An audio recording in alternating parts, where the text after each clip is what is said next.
Land is one of the most important resources in Uganda, where women and men drive their livelihoods.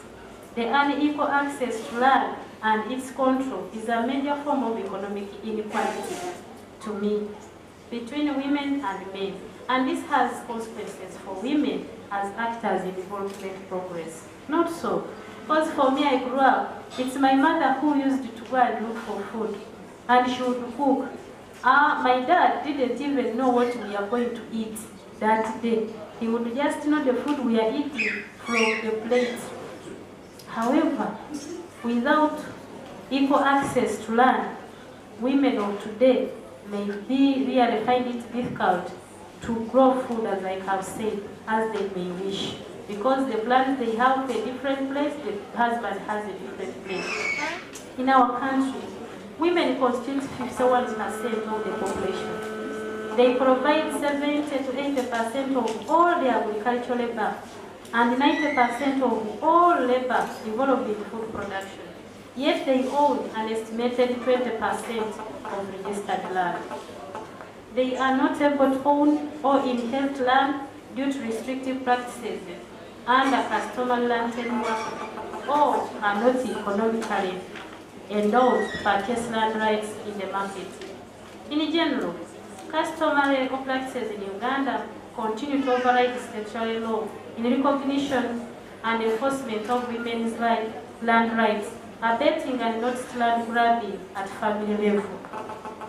Land ownership and utilization rights pose the most challenging frontier that government seeks to tackle its quest and achieving women's land rights and addressing equity issues in the country.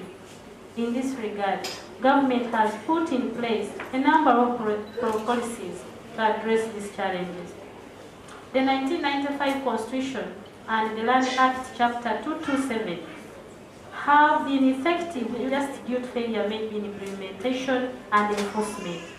This article, Section 32, 33, 34, and 35 of Uganda's 1995 Constitution puts great emphasis on the need to address women-related land issues comprehensively. While the Act in Chapter 227 caters for a spouse to some extent, it does not tackle the land rights of widows, divorcees, single women, and the traditional girl child.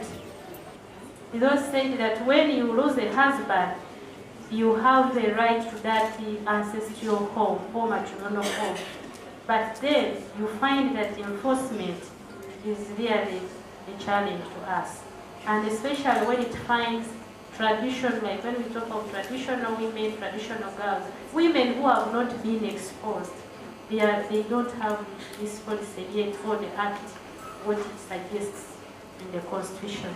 And that will cause for our sensitization and implementation by enforcing to ensure that what was highlighted in the Constitution and this Act is really achieved.